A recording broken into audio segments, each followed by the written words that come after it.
Ooh. Ooh. Oh, I guess this is becoming a tradition.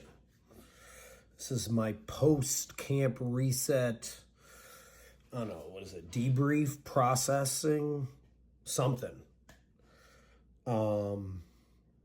Yeah, I do this for me. It reminds me. I want to capture this. If you enjoy it, great. But I'm really doing this because I need to remember this. Might have been my best camp out of all the 3 camps I've ever been to. And for anyone that doesn't know or is like, what is this dude talking about? Camp Reset.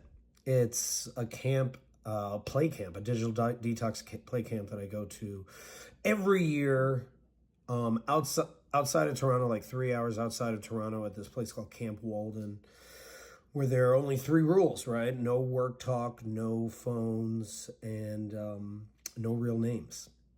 And I'm in search of like play everywhere. Like if there's play, I need to be there, right? Like I'll fly to other parts of the world just to be around it. And I can say with like all the play things that I've seen and experienced, this one's the best. I don't say that just because like I'm friends with a lot of people there, but it's just the best because at least it's the best for me because it's because there shouldn't be a hierarchy with play anyway. Because there's so much thought. There's so much thought put into it. So much. Great example. I'm helping to set up before camp. And the day of the event camp, where 240, 250 people are going to be showing up, they schedule rest. They schedule rest. You have rest. Do you know any other event that you've been setting up for where you're like not scrambling to like the very last minute? And they schedule rest because they realize that's so important, even for the people that are creating the event, right? Like that level of thought. Come on, man. It is a collective of people. Like Camp Reset was partly inspired by another camp that happened in LA or happened in California called Camp Grounded. But the problem with Camp Grounded, or at least what I've learned from people that were part of it, it was a singular person that kept it together. And Camp Reset, it's like a collective. It's a collective of people in addition to like a board of people, in addition to like other people that are constantly supporting it, so that there's not like a hierarchy, right? Like everyone's looking out for one another. Everyone plays a vital role. And whether you've been part of the collective for a really long period of time or you're new, your voice matters just the same.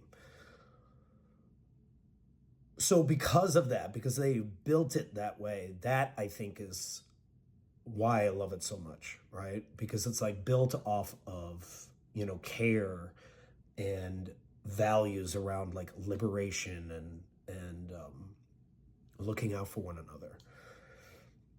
And people are just hella cool, right? It's also one of the most diverse camps I've ever been to. Yeah, ridiculously diverse. So yeah, so that's why I have such respect for them. But why did I love this camp? Why this camp? So I play for a living, right? Like I play for a living. I'm playing all the time. And I said it a little bit, but like to see the amount of bravery and vulnerability of people that haven't played in a long time and then were willing to try this or willing to take a risk while at camp was so freaking inspiring. To like be on the dance floor, because you know I'm on the dance floor, right? But like to see someone sitting on the sidelines that maybe hasn't danced in a while, maybe hasn't danced in years, and then getting up and being like, I'm just gonna go out there, might look silly, but I'm doing this. To see that level of vulnerability and bravery is just awesome, you know? To see someone, who might consider themselves introverted, but then go up to like a circle of people that may or may not know each other and just be like, I want to be part of this conversation, though I have no idea what y'all are talking about. That's humbling, man, to see that, because then that challenges me to be like, what am I not doing? How are ways I'm not going full out like so many others are, right? Like, what am I not doing? Like, I saw someone like go out to, reach out to their crush. And you might feel like, well, we're adults here. Like this couldn't be that big of a deal. But you don't understand, when you don't have the facade of work or the phone to run to for connection, right? Or or doom scrolling so you can like seek that fake dopamine hit. And you also can't hide behind your name. Like, it's very vulnerable. Like, you almost go back to when you're like 13 or 10 or even another age that just was like very potentially trauma filled. Yeah. And then to like be there, to be sitting in that, and then to almost heal that inner child, but being like, okay, now knowing what I know, I'm going to do something different. I'm going to embrace this and like heal that sad, hurt, or disconnected self from my inner child. I mean, we're going to bridge that gap today. Oh man, come on now. Like, to see that happen over and over again. And the fact that every time I come back, even though you're meeting people sometimes for like the second or third time, it's different each time because they're showing up as a different person. They're showing up with a different name. They're still themselves, but they're also like a different part of themselves that maybe they don't get to utilize the rest of the year, or they can't show up like that the rest of the year, or don't have permission to show up. So good. So good. So good. And then, I don't know, finally, like, for me, I was working on this with my therapist of like how, like, I'm a people pleaser, right? Like, I'm all about like, what do people need? I've been doing that since like, I don't know, junior high, probably using humor to mask the fact that like my last name was Harry and I got mocked all the time, right? So, I'm always looking for ways to like people please, always looking for ways to like, compromise who I am so that I can like help the space, right? Create harmony in the space. And, before coming here, I like worked with my therapist to be like, all right, how do I set boundaries? And I not only was able to set boundaries, but be clear about like, this is what I want to do, right? Like every night I was like, I'm going to be shooting hoops at 3 or 4 a.m. I'm going to go to the sauna. I'm going to go to the plunge.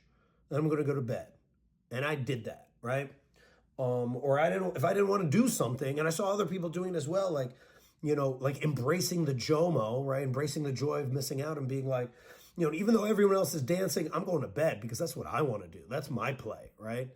Like being able to just set boundaries and be clear about like, this is who I am, this is what I want, and then actually being rewarded for it. We even practiced when we first arrived practicing saying no to like a hug. Maybe I don't want a hug, right? Or saying no to like, maybe I don't want to do what everyone else wants to do.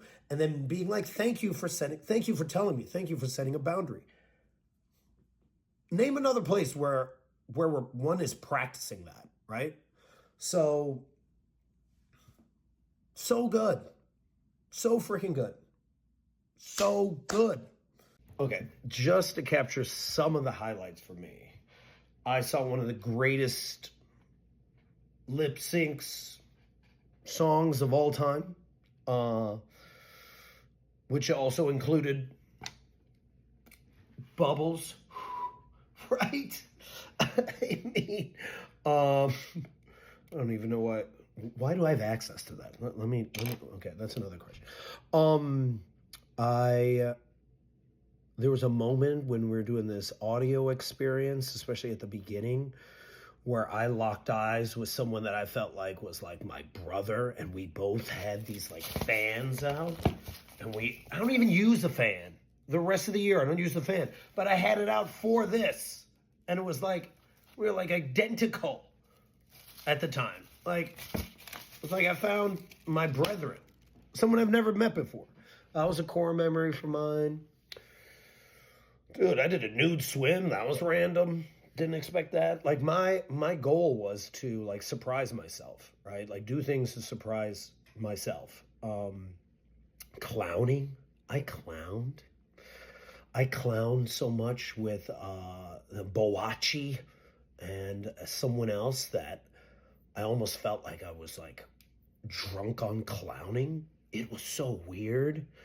It was so strange and fascinating.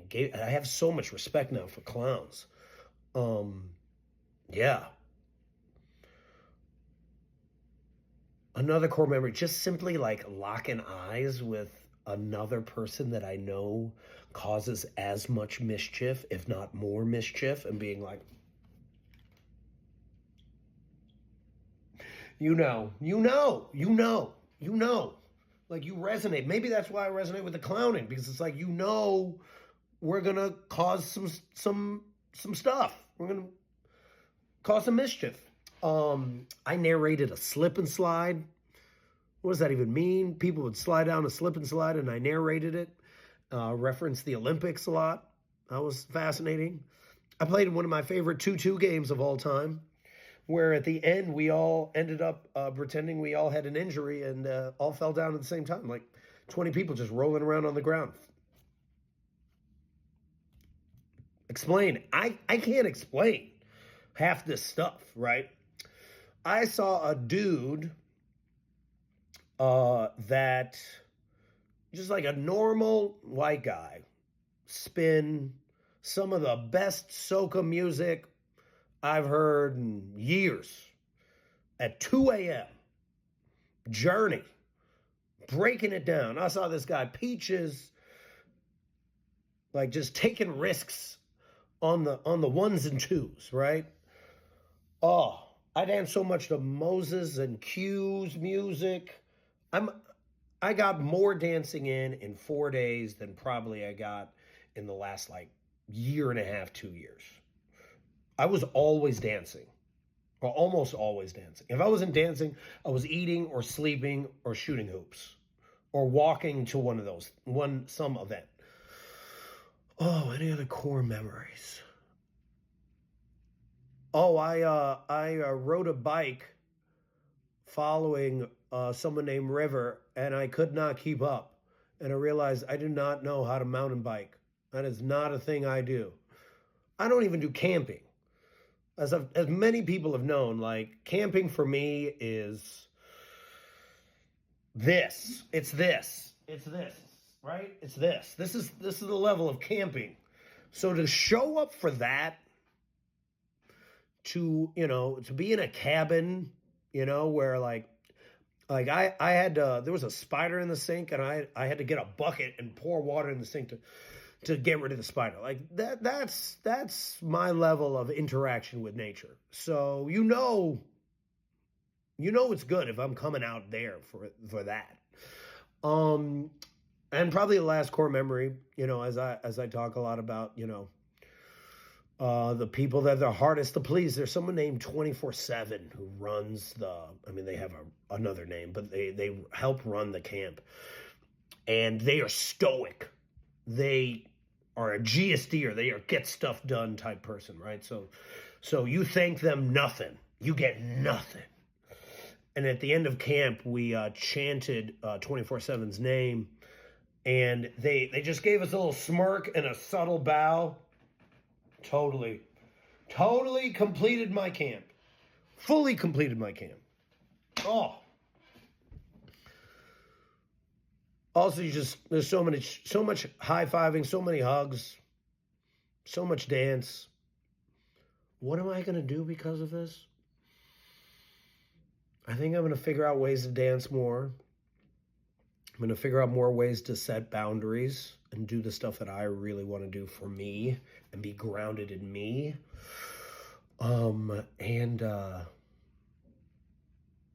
Yeah, just try to be present. So, like, not touch my phone so much, and not run to it every time I feel lonely or disconnected. Yeah, that's the goal. We'll see. All right. The last thing I'll say, and this is from the camp research pamphlet they gave us, where I just love this, right? Because their goal is to challenge the norms of our dominant culture is a struggle. And yes, and also known as yand, it's often a joyful one rooted in the belief that new worlds are possible when we dare to imagine and practice them. There is something so uniquely powerful about this idea that we can create a world that is not built on patriarchy, a world that's not built off of capitalism, a world that is built off of like connection, compassion, empathy, shared humanity, and play. And they're practicing that in real time there. And even bringing that, they even have like a reset center, so they even bring that to Toronto to try to address loneliness. So they're trying to practice it all year, not just like this 1 week that we're there. And I love that. I love that this is their experiment. I love that this gives the possibility, because then for everyone that goes to that camp, it's just like, okay, well, what type of world or what type of society or community do I want to create within my circle of influence? So that's why I go. That's why I'll continue to go. That's why I support it, and that's why I ask or I tell all my friends to come, because I really can't describe it, but it's so good, and there's so much play.